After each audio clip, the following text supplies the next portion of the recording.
ہمارے محلے کا مولوی روزانہ نماز کے بعد ہمارے گھر لازمی آتا۔ جس دن مولوی صاحب ہمارے گھر نہ آتے تو اس دن میری بیوی مولوی صاحب کے گھر چلی جاتی، اور اگر میں نہ جانے دیتا تو میری بیوی کو دورے پڑنے لگتے۔ ایک دن مولوی گھر نہ آیا۔ اس دن میں اپنی بیوی کا پیچھا کرتے ہوئے مولوی کے گھر جا پہنچا۔ وہاں جا کر دیکھا تو میرے پیروں تلے سے زمین نکل گئی۔ میری بیوی مولوی صاحب کے ساتھ دکان سے گھر لوٹتے ہی میری نظر مولوی صاحب پر پڑی تو وہ حیران رہ گیا۔ روز مولوی صاحب کا نماز ظہر کے بعد بھری دوپہر میں ہمارے گھر چلے آنا مجھے کچھ عجیب لگتا تھا، اور آج بھی اس قدر گرمی کی وجہ سے میں دکان وقت سے پہلے ہی بند کر کے گھر لوٹ آیا تھا، کیونکہ گاہک نہ ہونے کے برابر تھے، سب لوگ اپنے اپنے گھروں میں تھے۔ جیسے ہی میں گھر میں داخل ہوا تو حیران رہ گیا کہ مولوی صاحب اور میری بیوی بیٹھے باتیں کر رہے تھے، اور مجھے دیکھتے ہی وہ دونوں خاموش ہو گئے تھے۔ میری نظر میں مولوی صاحب کی بہت عزت تھی اور میں انہیں بہت احترام کی نگاہ سے دیکھتا تھا، اسی لیے وہ جب بھی میرے گھر آتے تو مجھے خوشی محسوس ہوتی، لیکن اس طرح میری غیر موجودگی میں جب وہ میرے گھر آتے تو مجھے حیرانگی ہوتی کہ بھلا مولوی صاحب کو ایسا کون سا کام میری بیوی سے ہوتا ہے جو میرے پیچھے ہی چلے آ جاتے ہیں۔ مجھے دیکھ کر مولوی صاحب نے خود ہی سلام کیا اور جانے کے لیے اٹھ کھڑے ہو گئے۔ میں نے اپنی بیوی سے کہا کہ گرمی بہت ہے، مولوی صاحب کو کوئی شربت وغیرہ پلا دو۔ اتنے میں مولوی صاحب نے کہا کہ وہ شربت پی چکے ہیں، انہیں آ کر کافی دیر ہو گئی ہے اور اب انہیں جانا ہے۔ یہ کہہ کر وہ چلے گئے اور میں حیرت سے انہیں جاتے دیکھتا رہا۔ نہ جانے وہ کتنی دیر سے آئے بیٹھے تھے کہ شربت بھی پی چکے تھے۔ میں نے اپنی بیوی زلیخا سے پوچھا کہ خیریت تو ہے جو مولوی صاحب اتنی دوپہر میں آئے تھے؟ زلیخا نے کہا کہ جی، مسجد سے واپسی میں ہمارے گھر پڑتا ہے تو وہ خیر خیریت کے لیے آ جاتے ہیں۔ زلیخا سے کہیں زیادہ مجھے مسجد کے امام صاحب پر بھروسہ تھا، اسی لیے میں نے اس بات پر زیادہ بحث نہ کی تھی، ورنہ اگر کوئی اور ہوتا تو میں زلیخا سے بہت بری طرح سے پیش آتا۔ مجھے زلیخا کا کہیں آنا جانا اور کسی سے ملنا جلنا پسند نہیں تھا۔ میں ایک ایسے گھرانے سے تعلق رکھتا تھا جہاں عورت صرف چار دیواری کے اندر کام کاج کے لیے موجود رہتی ہے اور باہر کی دنیا سے اس کا کوئی تعلق نہیں ہوتا۔ میری طرف سے بھی زلیخا کو کہیں آنے جانے کی اجازت نہیں تھی اور نہ ہی کسی سے تعلق بنانے کی، یہاں تک کہ وہ یہاں آس پاس پڑوس میں بھی نہیں جا سکتی تھی۔ ایک دن میں نے بہت ادب سے مسجد کے امام صاحب کو اپنے گھر چائے پر مدعو کیا تو اتفاق سے وہ میرے گھر تشریف بھی لے آئے اور یوں ان کی ملاقات زلیخا سے ہوئی۔ اس کے بعد اکثر ہی وہ ہمارے گھر آتے جاتے رہنے لگے۔ جب بھی کبھی مسجد سے وہ میرے ساتھ باہر نکلتے تو خود ہی میرے گھر چلے آتے۔ مجھے یہ بھی سوچ کر خوشی محسوس ہوتی کہ مولوی صاحب کے نیک قدم ہمارے گھر میں پڑنے سے ضرور برکت ہوگی، لیکن آہستہ آہستہ یہ سلسلہ بڑھتا چلا گیا اور مولوی صاحب روز آنے لگے، اور اب تو وہ میری غیر موجودگی میں بھی تشریف لے آتے تھے۔ میری بیوی زلیخا ایک بہت حسین عورت تھی۔ اس کا تعلق ایک پٹھان قبیلے سے تھا اور وہ بالکل پٹھانوں کی طرح گوری چٹی لمبی چوڑی تھی۔ جو بھی اسے دیکھتا تو اس کی خوبصورتی کی تعریف ضرور کرتا، اسی لیے میں زلیخا کو کسی کے سامنے جانے بھی نہیں دیتا تھا، کیونکہ مجھے یہ خوف محسوس ہوتا تھا کہ کہیں وہ مجھے چھوڑ کر کسی اور کے ساتھ نہ چلی جائے۔ میری طرف سے زلیخا کو چھت پر جانے کی بھی اجازت نہیں تھی۔ ہماری گلی کے کونے پر اوباش نوجوان کھڑے رہتے تھے اور ہماری چھت سے گلی کا کونا صاف نظر آتا تھا، اسی لیے زلیخا جب بھی کپڑے دھوتی تو چھت پر ڈالنے کا کام بھی میں ہی کرتا۔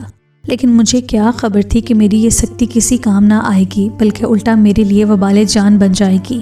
ایک دن زلیخا نے پلاؤ بنایا تو مولوی صاحب کے لیے ایک پلیٹ علیحدہ سے نکال کر رکھ دی اور مجھ سے کہنے لگی کہ دکان جاتے جاتے مولوی صاحب کو دے جانا۔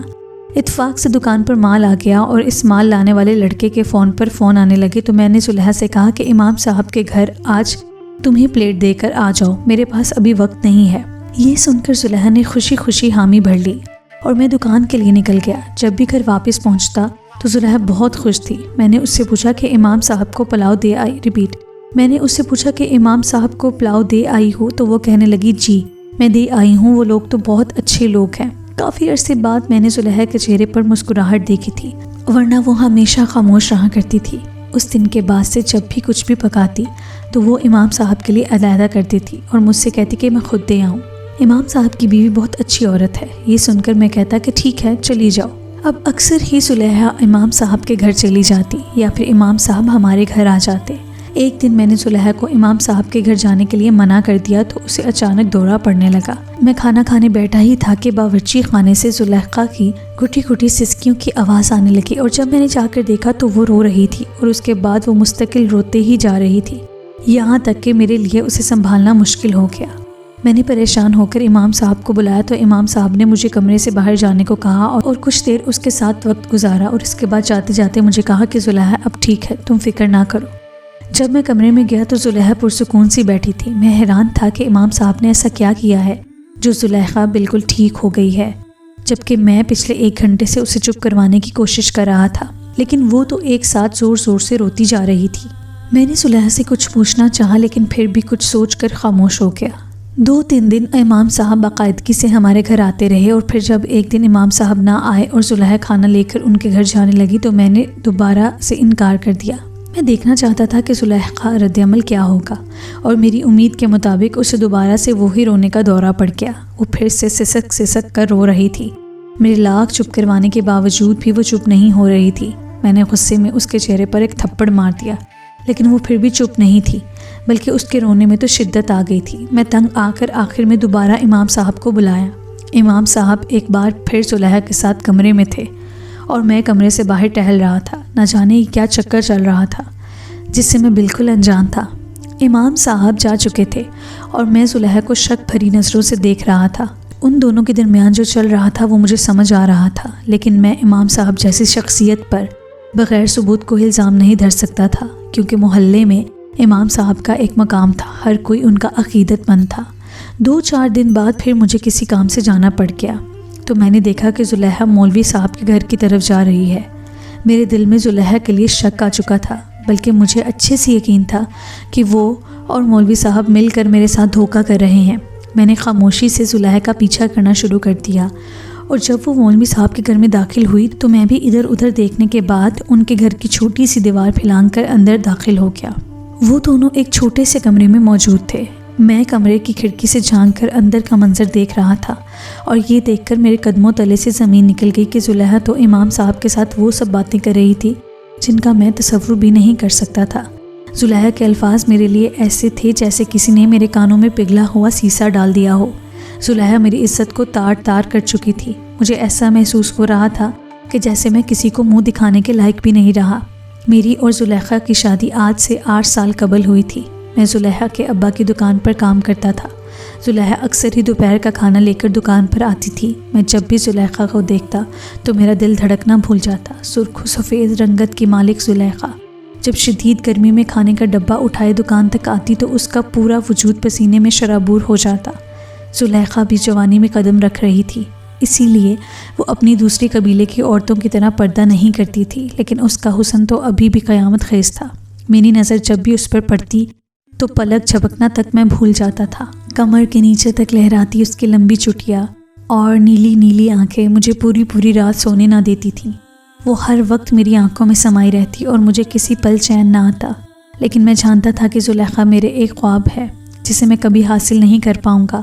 میں زلیخا کے ابا کی دکان پر ایک معمولی سی نوکری کرتا تھا، جبکہ زلیخا کا ابا بہت امیر تھا۔ زلیخا اس کی چھوٹی اور لاڈلی بیٹی تھی، اور وہ کسی بھی صورت اس کی شادی مجھ سے نہیں کر سکتا تھا۔ نہ ہی میں حیثیت میں ان کے برابر تھا اور نہ ہی ان کے قبیلے سے میرا کوئی تعلق تھا۔ اور پھر زلیخا کی ابھی عمر ہی بہت کم تھی۔ وہ ایک 13 برس کی لڑکی تھی جو اپنی تمام تر خوبصورتی کے ساتھ میرے دل میں گھر کر چکی تھی۔ ایک دن جب زلیخا کھانا لے کر دکان پر آئی تو اس کا ابا دکان پر موجود نہیں تھا۔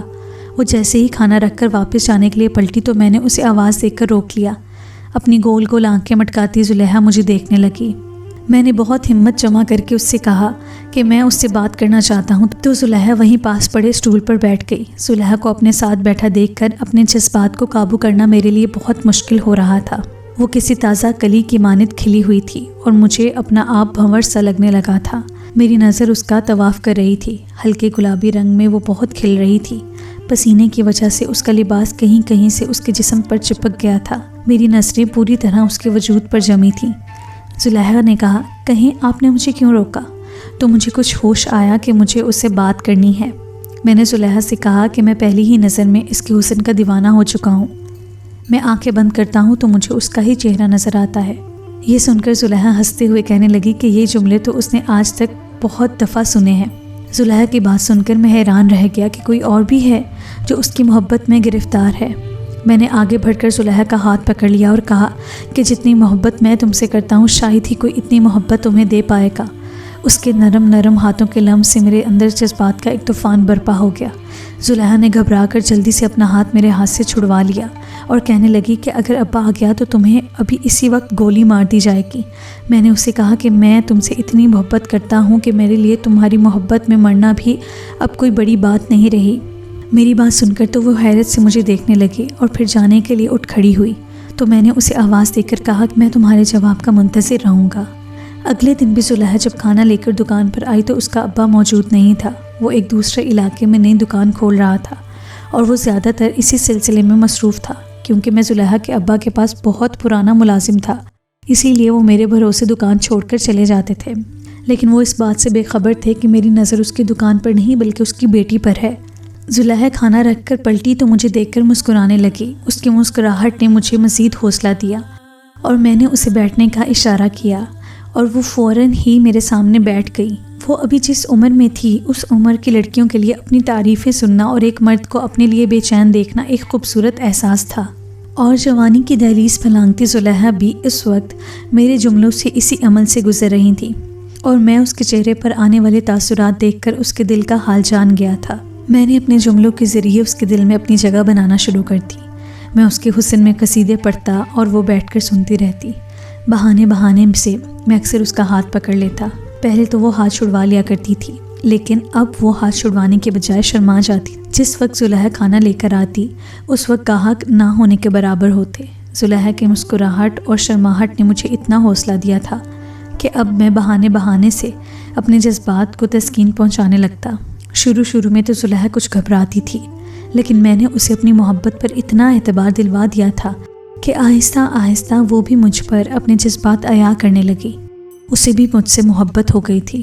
ایک دن میں نے جذبات کے ہاتھوں مجبور ہو کر زلیخا سے کہا کہ کب تک ہم اس طرح آدھی ادھوری ملاقات کرتے رہیں گے؟ تمہارا باپ تو ہماری شادی بھی نہیں ہونے دے گا کیونکہ میں تمہارے قبیلے سے نہیں ہوں۔ کیوں نہ ہم دونوں کہیں بھاگ کر چلے جائیں اور شادی کر لیں۔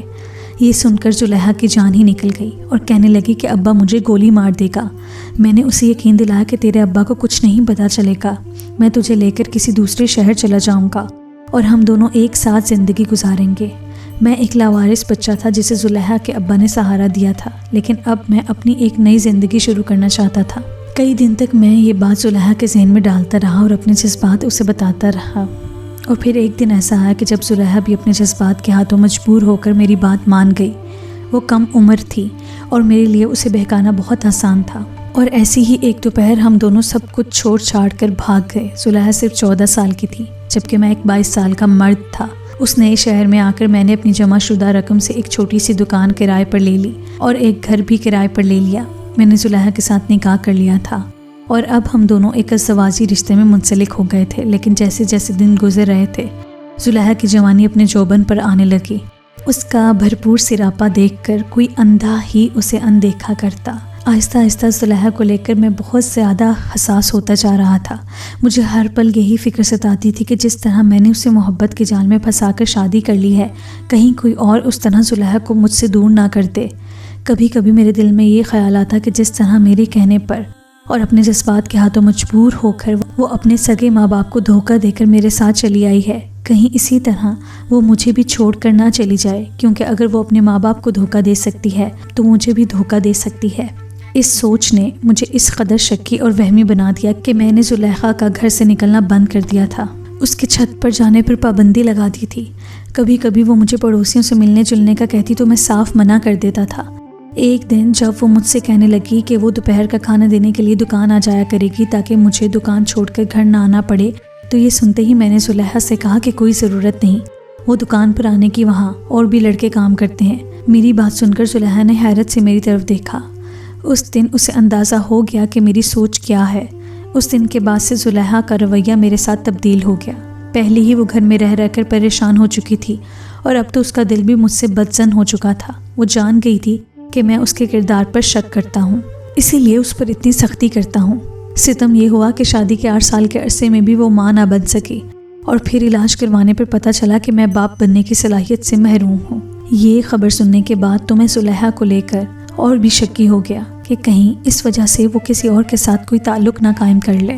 ہم دونوں کے رشتے میں کافی دوریاں آ چکی تھیں، لیکن اس کے باوجود بھی ہم ایک ساتھ گزارا کر رہے تھے کہ جب بھی امام صاحب والا سلسلہ شروع ہوا اور زلیخا کے چہرے پر پھر سے مسکراہٹ آنے لگی، میں امام صاحب کے کردار پر کسی بھی طرح شک نہیں کر سکتا تھا، اسی لیے میں نے ان کا ہمارے گھر آنا جانا ختم کر دیا تھا اور نہ ہی زلیخا کو ان سے ملنے سے روکا۔ لیکن مجھے کیا خبر تھی کہ زلیخا امام صاحب کو ہی اپنا سہارا سمجھ لے گی۔ جب میں نے زلیخا کو امام صاحب کے ساتھ کمرے میں دیکھا تو وہ ان کے ساتھ بیٹھی میرے ہی بارے میں بات کر رہی تھی۔ وہ امام صاحب سے کہہ رہی تھی کہ امام صاحب اس کے لیے روشنی کی ایک کرن ثابت ہوئے ہیں، ورنہ شاید وہ گھر کی 4 دیواریوں میں گھٹ گھٹ کر اپنی جان دے دیتی۔ وہ امام صاحب کو بتا رہی تھی کہ میں کس طرح اس پر شک کرتا ہوں اور اسے کسی سے ملنے نہیں دیتا۔ صرف اتنا ہی نہیں، اس نے امام صاحب کو میری کمزوری کے بارے میں بھی بتا دیا تھا، جسے سن کر میں زمین پر گر پڑا تھا۔ میری بیوی نے تو میرا بھرم رکھنا بھی گوارا نہ کیا۔ وہ امام صاحب سے کہہ رہی تھی کہ اس کے لیے میرے ساتھ زندگی گزارنا بہت مشکل ہو چکا ہے، کیونکہ شک کا جو بیج میرے دل میں ہے وہ ہم دونوں کو بھی کبھی ایک ساتھ نہیں ہونے دے گا۔ وہ امام صاحب کو بتا رہی تھی کہ اکثر ہی اسے رونا آتا ہے اور اتنا زیادہ آتا ہے کہ کسی صورت چپ نہیں ہو پاتی، لیکن امام صاحب کی باتیں اسے نئی زندگی دیتی ہیں اور اسے دوبارہ سے اللہ پر بھروسہ ہونے لگتا ہے، جس کی وجہ سے وہ ٹھیک ہو جاتی ہے۔ امام صاحب زلیخا کو سمجھا رہے تھے کہ جب انسان کا ایمان اللہ پر کمزور ہوتا ہے تو اسے اسی طرح کے دورے پڑتے ہیں جس میں اسے کچھ بھی سمجھ نہیں آتا اور وہ صرف روتا رہتا ہے۔ اگر تم اللہ کے بتائے ہوئے راستے پر چلتی تو کبھی اس طرح سے ایک انجان مرد سے بھاگ کر شادی نہ کرتی۔ دراصل تمہیں اپنے ماں باپ کو چھوڑنے کا غم ہے جو تمہیں اندر ہی اندر کھائے جا رہا ہے۔ امام صاحب کی باتیں سن کر زلیخا نے سر اٹھا کر ان کی طرف دیکھا تو وہ اس سے کہنے لگے کہ ایک دفعہ اپنے ماں باپ سے جا کر مل لو اور ان سے معافی مانگ لو، تاکہ تمہارے بے چین دل کو قرار آ جائے اور تمہیں اس طرح کے دورے دوبارہ نہ پڑیں۔